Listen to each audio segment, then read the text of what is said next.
YouTube, what up? Today we got the 03 CR250 and I'm going to show you the right way, or at least my way, to rebuild a two-stroke exhaust. So as you can see, this thing is pretty cooked. I've repacked it a couple times, but today we're going to take this thing all the way apart, take the stickers off, get her polished up, repacked, and looking better than brand new, factory, some might say. So let's get started.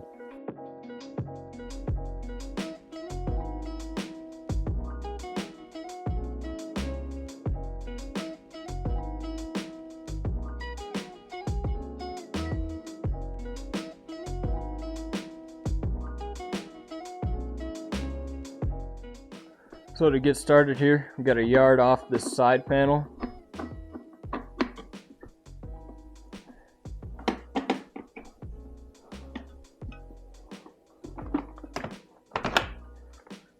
And now we got a couple 8mm bolts. If you're doing this on like a KTM two-stroke or something, you won't have to take the side panel off if you got one of the new ones, because the holes are right in the side panel. So now this thing should just twist right on off. There we go. Now you can see the true glory of this thing. All the stuff that never gets washed because it's hidden deep behind the side panel. Beautifully dirty. So we are going to take care of all that shortly. Welcome back to the cleanest and most organized workbench on all of YouTube. Anyway, I got this thing. Took it outside, got some pictures of it for the thumbnail. So I think we're going to start by ripping these stickers off. I got a razor blade. I'm going to just try and get under this thing here.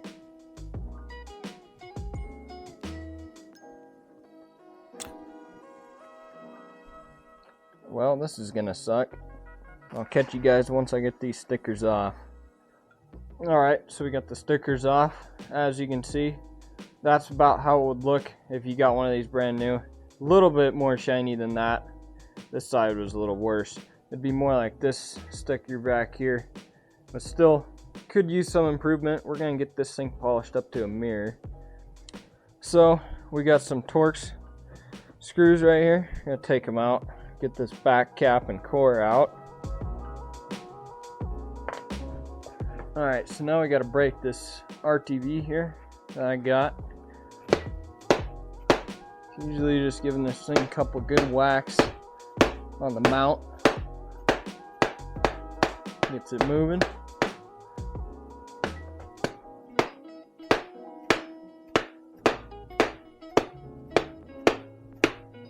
Alright, there we go.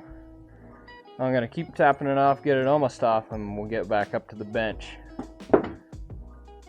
Well, it decided to stay with the outside part instead of the core. So we got a little bit of a mess here that I'm going to have to dig out. Looks like it wasn't even totally saturated. Probably had more hours in it, but it's a two-stroke. Can't hurt to repack it. It's kind of burnt in spots. That's the issue, is the packing doesn't necessarily get saturated, it just gets burnt on.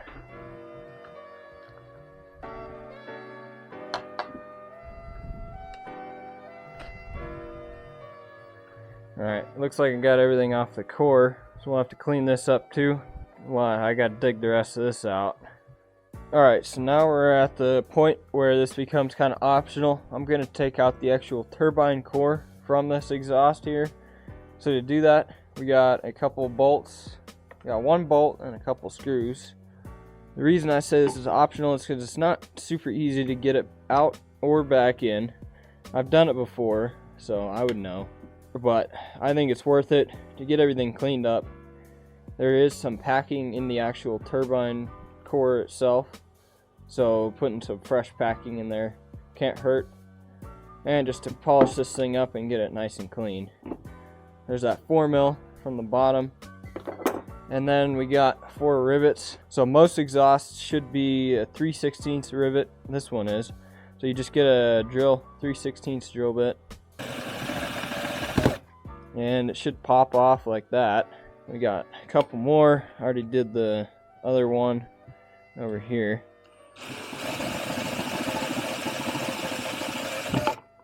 If you use the right size, it kind of pops the rivet out at the same time. Alright, so the rivets are all out. This thing should be loose, so we're gonna have to pound it out because they're in pretty tight. So I'm gonna have to figure out what I can use to pound on this thing and get it out. Alright, so I got this end coming out here. I got it moving.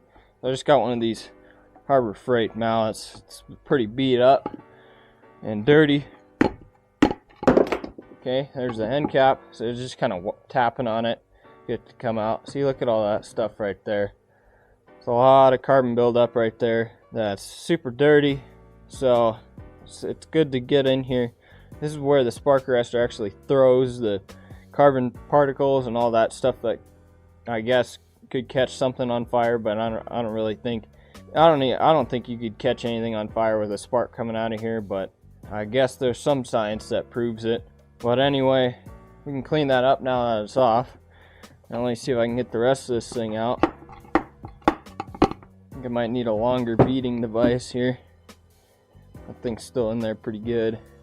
Alright, so I got out the big dead blow hammer, which has a longer handle, and just started working this thing back and forth to get it out. There's that packing I was talking about. So that's what's really inside of your turbine core. It's not necessarily clean. This is where all the two-stroke oil and stuff collects. Nice slimy mess. And there's the inside of the actual turbines. You guys probably can't really see that because it's all black. Let me get a flashlight. Yeah, so I don't know if you guys can see, but there's like a 1/4 inch of stuff built up in there. So no wonder these things slow down, stop performing as well. So we'll see what we can do if we can get that cleaned up real nice, and I'll show you guys how to do it if I find something that works pretty well. Alright guys, so I spent a while cleaning some of this stuff. As you can see, right now I got the turbine core itself soaking in some diesel. I soaked most of this stuff in diesel overnight, except for the main body here. I got it cleaned up pretty good. As you can see, there's still a little bit of stuff on the inside which won't really come out, and I don't have a way to get down there. Should be fine. So I think we're ready to start grinding, polishing on this thing. I got a bunch more work with the rest of this stuff, but you guys don't want to see me scraping away for hours on stuff. I was hitting, like the turbine core there's that fiberglass stuff that's around it, and that was pretty much baked on fully. So I was using the wire wheel on a bench grinder. That was taking it off pretty good. And then this thing here, see how it's got that tab here for the rivet? The other one broke off. I got it here. It's right there. So I gotta weld that thing back on or something. I don't know why it broke off, because I didn't punch the rivets. I was just drilling it and felt like it went through. So it's whatever. I gotta clean this up still, clean the rest of this up. Well, let's get to working on grinding and polishing the main canister. Alright, to start off for polishing this thing, we got a 320 flap disc and a fine Scotch-Brite pad. Just to try and get some of these dings and stuff out of here, bigger rock dings and stuff. So we're going to start off with these, get this thing pretty refined with no big scratches, then go to polishing. So I think I'll do a time lapse so you guys can enjoy me polishing this thing and not have to sit through a 3-hour video.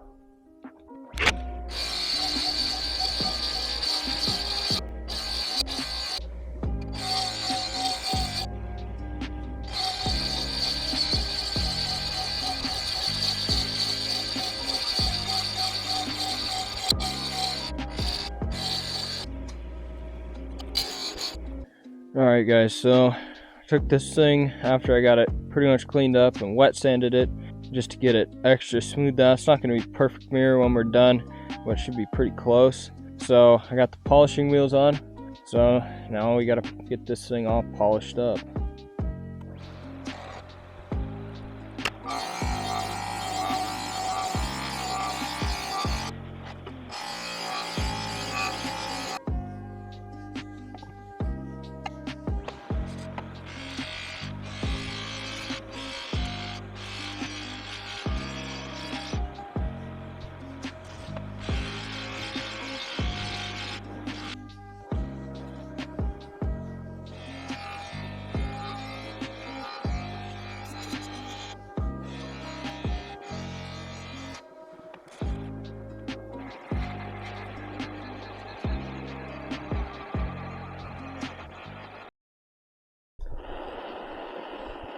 Alright, so we got the turbine core end here, and we're burning.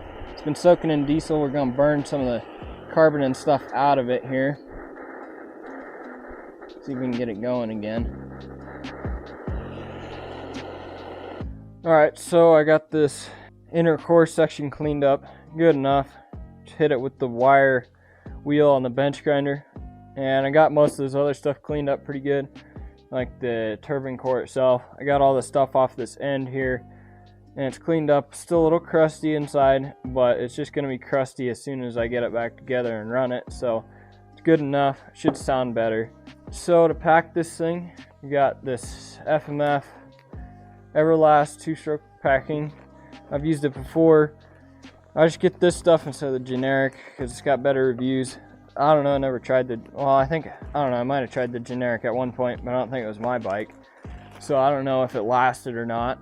So anyway, you want to get this stuff lined up with the inner core, and you want to cut it just past the end of here, about 1/2 inch or 3/4 of an inch.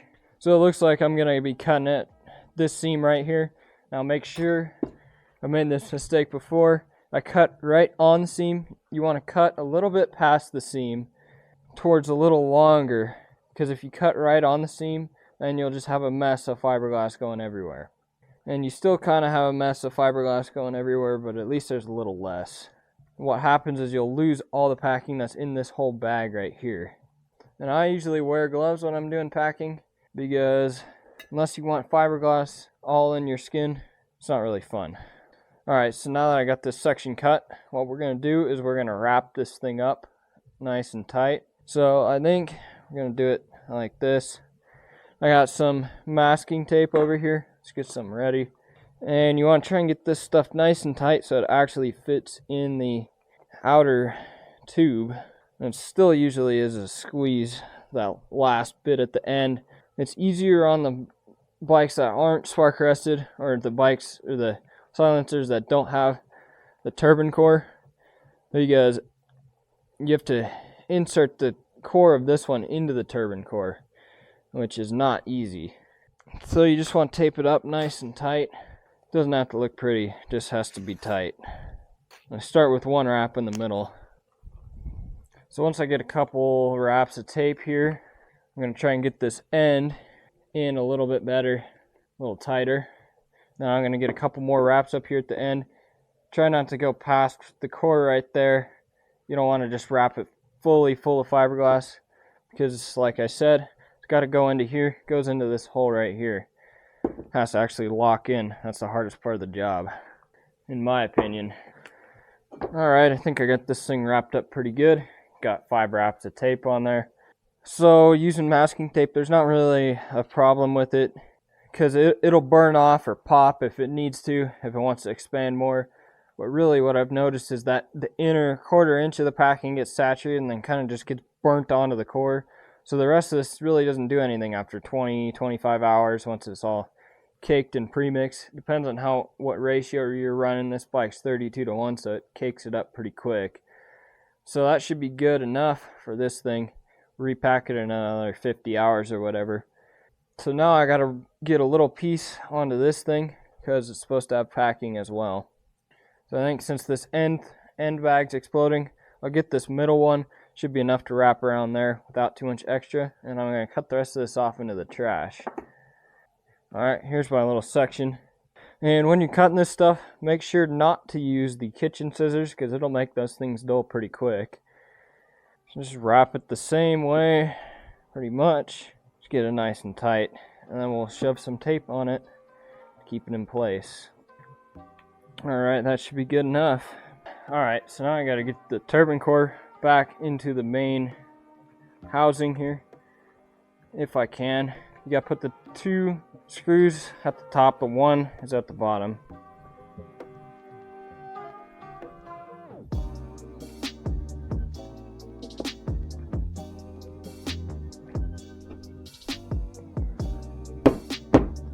Definitely gonna have to tap that thing back into place, so I'll get that done off camera.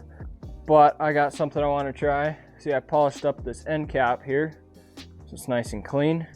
But what we're gonna do is we're gonna try and heat treat it make it gold or purple or blue or whatever we get. Probably not blue because it's going to be hard to get that little band of heat to get it to the right color since this is stainless. So we'll probably get it to gold. Should look pretty cool though. Let's give it a try.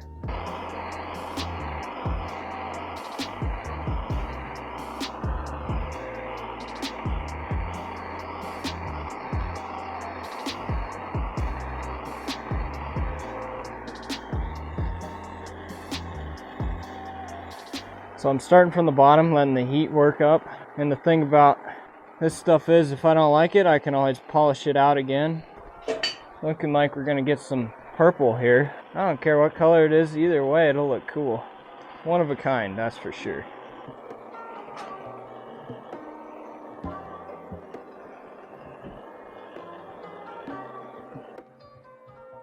Alright, so I got this thing all heat treated, colored, whatever you want to call it. It looks pretty good. Might have got a little too hot, it starts to lose its color, but it should look cooler than just the standard chrome. I'm not sure how well the camera's picking it up. We'll get some good pictures once we get it back on the pipe. So I think now I'm going to get the rest of this packing installed, get this thing starting to get buttoned up. Alright, so before we finish getting this thing back together, slap some RTV on the end here. They can be prone to leak right here. Yeah, if they don't have RTV, even if they do have RTV, sometimes you'll get some funk coming out of the back. I like the orange RTV for this stuff because you can see it. Sometimes the black RTV looks better, but at least with this stuff, you know you got it on there nice and good. So now that you got a nice groove of RTV, you gotta finish pushing this thing back down in, and you gotta get it aligned with the turbine core. That's usually the hardest part of the job. You can kind of look down there and see if you're close or not. It looks like I'm close, but I'm a little off, so I might need to do some adjustment. So I've been doing the same thing for the bolts for this end cap, putting a little bit of RTV on them and cinching them down so that they seal and don't leak a bunch of two-stroke oil out. Looks better, and yeah.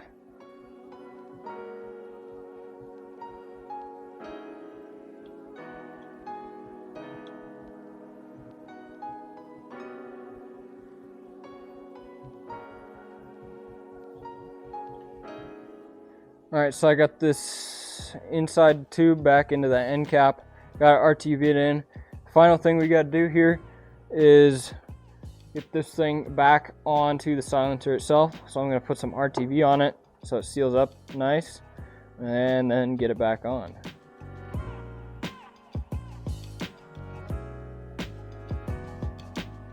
Seems like any time I'm messing with RTV, getting it all over everything is in the contract. I think if you don't get it all over everything, then you're doing something wrong.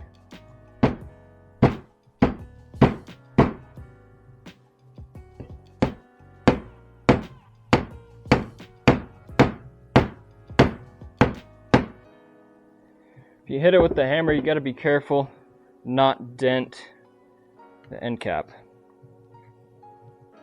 I got a rivet here. This is the wrong size. I'm just going to make sure that it can go all the way in though. And I need to get some that are the right size. But I just don't want the glue to dry when it's in the wrong position.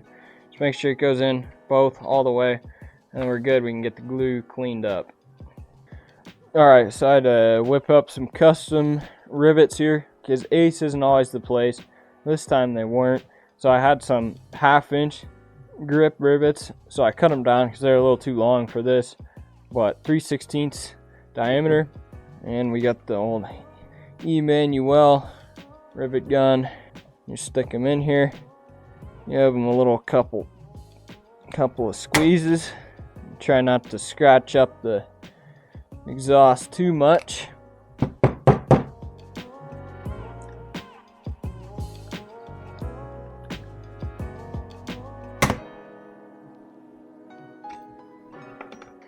Alright, there we go. Rivets are in. So what I'm going to do, I'm going to take this and give it a little final polish before we put the stickers on. And I think we're going to be ready. Alright, so I got this thing as shiny as it will ever be, and I got these replacement stickers for it, brand new. So let's throw these things on.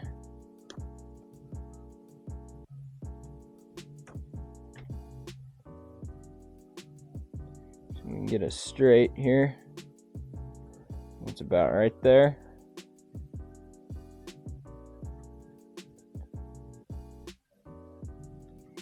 What I was doing, I polished it again, and I was using some Windex to clean any of the remaining compound off. Seemed to work pretty good because the microfiber itself wasn't able to do it.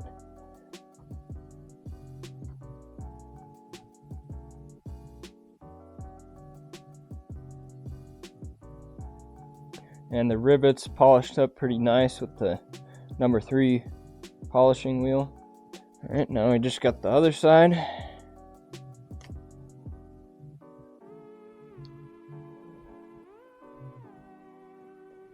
Like right there. It's okay, this thing's just gonna get destroyed first bush it hits. Alright, there we go. I think this thing's done. I'm gonna get it outside and take some pictures of it. Looks beautiful though. Better than brand new, I would say. So I think it's mission accomplished on this one. Anyway, thanks for watching the video. Hope you enjoyed it. Maybe learned something about rebuilding your exhaust. And yeah, we'll catch you in the next one. Take care.